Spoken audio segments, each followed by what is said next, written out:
I don't ask for help. Yeah, no, like I don't ask for help. Like I can be there suffering for 4 hours non-stop on something, and I will not even, in my head, I won't even think like, oh, I could actually ask for help. It's such a positive. I feel like you're suffering. Okay, some part of. When we're making life decisions for our children, many times we have the best intentions in mind, but are those intentions enough? Today I am hosting a friend. She's going to introduce herself, and we're going to just talk about the traumas that come from some of these life decisions that we make for our kids now as an adult. And you're looking back, what are some of the things that your parents did that are affecting you either negatively or positively today? So childhood traumas. Let's get into it.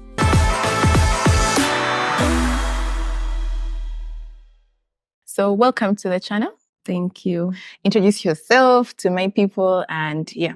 Okay, I am Barbara Emolot, and I am the creative director at Emolot, which you might probably have known by now. We do bags and other accessories, but I'm also working in the creative sector in Kampala. Yeah, that's all about me for now. Okay, so tell us about your childhood. Yeah. Let's start there. When it comes to like, I think I'll focus more on the education part of my childhood. So I grew up from Tororo, which was so far from Kampala. And my parents wanted a Kampala school because in their head, it was like, that's the best time. Yes. She's like, they wanted me to be on top. And so they were very sure that sending me to Kampala would be so good. So I studied for like a short time in Toro, and then after that, my education was all based in Kampala. Like I rotated around Kampala. So I finally got done, even in Kampala with university, and now that's where I stay. Yeah, that was my childhood. Okay. At what age did you start school? I think I could have started school at 4, like that was baby class. Okay. Were you in boarding school at the time? No, for baby class, I was still around Tororo, and then it was 5 when I moved to Kampala. Okay. Yeah. Tell us how that was. Like, did your parents have a conversation with you? Like, okay, now you're going to boarding school. Was there anything exciting? Because when my sister was going to boarding school, the thing that excited her the most was she got to have Grab of her own. She got to have like a suitcase of her own. Is there anything that excited you? Did they have that conversation with you? No, it was just getting up one day, they put you in a car, and then they drop you in Kampala. So at that point, actually, I think I've even forgotten, because there was this point when I was in middle class, but then that middle class, I was sent to Ntinda, where I lived with an aunt of mine and her house help, and then another cousin of mine. So we're like 4-ish in the house. So I spent my nursery there, and then it was in top class where I was sent to boarding school with my big brother. So they never sat me down to say, so this is what we want to do, and we hope that it's okay for you. Of course, right now you don't understand, but it's for the greater good. No, it was just go, we shall visit you whenever. Yeah. So top classes, how old are you? 5? I could say 5, yeah. 5. Okay, so how was that? So now you get into the car, they drive you to school, and they're leaving you there. How was that? Maybe at first hard, but then later on, I got so used to the idea of just being left alone. Because I remember there was this funny thing that my sister used to do. So after I left top class, I went to primary. So my big sister, who was like 3 years older than me, whenever I would get dropped at school, she would start crying so hard, running after the car. And me, I'm just next to her like, when you're done, can we now go back? Like they're not coming back for you. Yes. So I used not to really care. But I think maybe initially it was a bit hard, but after that, I just didn't care. You drop me, I say bye to you, and then that's it. Okay, so how was that? At 5, did you know how to shower yourself? Were there people to help you doing laundry? Like, just take us through that entire thought process of a 5-year-old being in boarding school. You're not seeing your parents every day. Let me see. I think, okay, if I remember correctly, we would be waking up at night, like you know, the usual time, 5 a.m. You're waking up, you go so shower. it felt like it was night. Yeah. Oh dear. You go shower, and then you get ready. There's breakfast, there's porridge, and then you're sent to class. Then when you're sent to class, you come back for like a break. I remember there was also a break of porridge still. And then after that break, you go back to school. You're learning with the other kids and all that stuff. Lunch, like it was like a normal boarding school day of like an adult kid, like P1, P3, but this time we're in top class. And also, I used to stay in like a dormitory of older kids. So we would be mingled like that. Why? I don't know why. It was just the way of life. So, and also there was a lot of bullying. That was my next question. Oh my God, it was too intense. What kind of bullying happens for a 5-year-old? So since it was a mixed school, I used to get bullied a lot by the boys. So I remember there was a time when before you go to school, like before you go to bed, there is like the matron will be like, you guys, you have to go to the toilet because in the night, no one is going to take you to the, yeah. So we would run through and then we reached the toilet. So I remember one time when we were running, I think the boys got so angry at us and then pushed us. So I was amongst the people that got pushed to the wall and then I got like a huge, like blood was flowing down my entire head. And when I reached the toilet, that's when the other kids realized, oh my God, something is up with you. So it was a lot of that bullying. And I also remember there was this particular kid who happened to actually be my brother's friend. He used to bully me so much, like running after you, beating you up, or like, you know, when you're carrying something and then they remove it from you and then you have to rotate just to get that one thing. It was that kind of thing. And of course it was stressing, but at the end of the day, you just go to school and do the routine continuously. Yeah, so that was it. I feel like you were forced to grow up so early or so fast. Yeah. Do you feel like that affected, first of all, your relationship with your siblings? I think my siblings also went through their intensity. Yeah. So most of us grew at the same pace, but using different channels because like even those ones that were next to home, they really didn't have that parental interaction. So they also had to go through their different kinds of bullying, trauma. And then when we come back home, we understand each other so well. Because you can relate. Yeah, because we can relate like so good. Yeah. And how did it affect your relationship with your parents, if it did?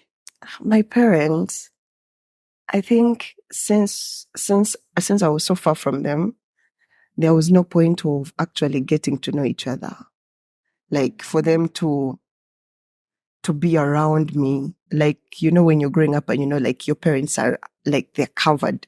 I didn't have that. So it was more of like, okay, that's my mom, that's my dad. I have to greet them. I have to be a good kid. They're spending a lot of money on me. Oh, so it was that thing of, we're spending so much money on you, so you have to show up. Yes, so go and read hard. So I always made sure to be the perfectest daughter. Like my textbooks were never stolen. They were always in tip-top condition. I was studying hard so that I can make them happy. So that was my relationship with them. Excellence. Wow. Yeah. Wow. Nothing else. Wow. But we didn't ever talk about stuff. Really, no, it wasn't there. We're now in an era where wellness is becoming a thing, like us being in touch with our emotions and recognizing different traumas and where they stem from. Looking back now, how do you think that experience, going to boarding school early, being away from your parents, has affected Barbara of today in regards to your relationships, your friendships, your work ethic? Just tell us the entire story. Okay, maybe by now it could be a bit sad. So I'll start with the positives that that came from that. Okay. I could say since now I'm in like the working world, I have like a strong work ethic. So it could have been tough, but now I know what to do. Toughened you up. Yes. So now I always want to excel in whatever I do. So when it comes to work, I will be like top notch. And then there's also the independence thing. Like, I'm so independent. I don't ask for help. Yeah, no, like I don't ask for help. Like, I can be there suffering for 4 hours non-stop on something, and I will not even, in my head, I won't even think like, oh, I could actually ask for help. It's such a positive. I feel like you're suffering. Okay, some part of it is positive, but then this other side of not asking for help is actually a negative. Right now, as Barbara, how it has affected me. Okay, I have changed over the years, but I can say there was a point when my emotions were not regular. They were up and down, and I think explain that. The peak came when I was turning into a teenager. I was always having mood swings up and down, and my parents could not even deal with it. They were like, "Oh my God, you're just a bad girl. Like, you're continuously doing bad things at school." So that I wasn't regulating bad things enough. Were you doing at school? Like, for example, since it was a Catholic founded school, Mass was a must, and you might find that I was so like I didn't like attending Mass, so I would be late, or sometimes I don't go for assembly, and yet assembly is like really like you have to be there. So those little things, and since we're studying with nuns, nuns were governing us, that thing could be. It was a big crime. Exactly, like so big, like you need to be expelled. So every time my parents would be called, and then on the other hand, I'm not interacting well with my mom, and my mom is like, I don't know what is up with you, but you're the child of the devil now. I don't know. Like, it was constant battling with her. Like, I would want to say something, but then I also don't know how to say it. Don't know how to say. Yeah. So I remember that thing of not being able to actually say what you want to say. I think it's still within me, like right now, Barbara of today. So I always have to be like, okay, you have to communicate. But then it's so hard. I can just be there and I'm like, now what? Like, how can I start telling this person, you have hurt me? I don't want to do this. Like, it's continuously, like I cannot say what I want to say. So I'm always silent, or I will write it down and then just keep it, or I'll just keep quiet and move on. Through. Yeah. So how has it also affected romantic relationships? For romantic relationships, I could focus maybe on attachment on this one. So I noticed that attachment goes two ways. Like, there was a point maybe in a relationship of mine where I got too attached to someone, like so badly. Like, I couldn't even spend like a day without them. Like, it was attachment, and it wasn't healthy. It got so toxic. Like, I couldn't. Every time I'm like, okay, I'm going to my home, you'll find me back at the door there. So I get attached either too fast, too hard. Yes, too hard. Or nowadays it is more of like detachment so easily. Like, I could, for example, if I have a conflict with my person, for me in my head, the relationship is done. Over. Like, bye. This was good. Oh dear. And now there is this person who had to sit me down and say, it's just a conflict. It's just a conflict. That means that this is done. Yeah. So there is that thing of, it's either too much, or just the extreme. So you're either too attached or too detached. Yes, or too detached, and I'm already gone. Like, bye. I don't know, but bye. Do you feel like that stems down to maybe feeling like someone is going to abandon you, leave you? Yes. So it is easier for me to leave before they be like, okay, leave before I'm hurt. Yeah, before I'm hurt. Like, and I'm also this person who can easily sense when someone is about to leave me. Like, from their actions, I'd be like, okay, this person has changed. Like, the tone has changed, and I'm just like, it was nice. Yes, it was nice having you. Bye. Yeah. And also, when it comes to, I think also romantic relationships, I realized last year that I was being too independent in the relationship. Like, I was fighting to do 50-50. Like, why? I'm strong. I can do it. Like, you've taken care of lunch, I'll take care of supper. Like, I need you to know that I can do this. Like, why? Like, it's only this year that I had to take a step back and be like, can you just be more feminine? Yes, like it's okay for someone to take care of you. You don't need to feel like I have to actually also put something on the table when they've told you, please don't put anything on the table. For me, I've come there with my 100K. I have to contribute to also buy. Yeah. Yeah, so that is also one thing that I suffer from. I have my son, is 4. Yeah. He'll be 5 in January. So I am imagining him in boarding school. And was there, because he still throws tantrums here and there, was there like that space, that safe space for you to still be a child, like a little child? No, there wasn't any safe space. Maybe in these new schools there are safe spaces, but I doubt. Back then. That time it was moving with a flow. Like if you're just here doing a tantrum, I don't know, you're beaten. Like you have to move so fast. Like there wasn't a point to just slow down. Yeah. Now, you are a girl in boarding school. There comes a time when your body starts to change. There are all these things that are happening to your body. Was there an opportunity for you to have that conversation with your mom, or it was something you saw happening with your friends and you figured, okay, maybe that's going to happen to me? Or the matron or the caretaker at school is one who had that conversation with you? How did that go?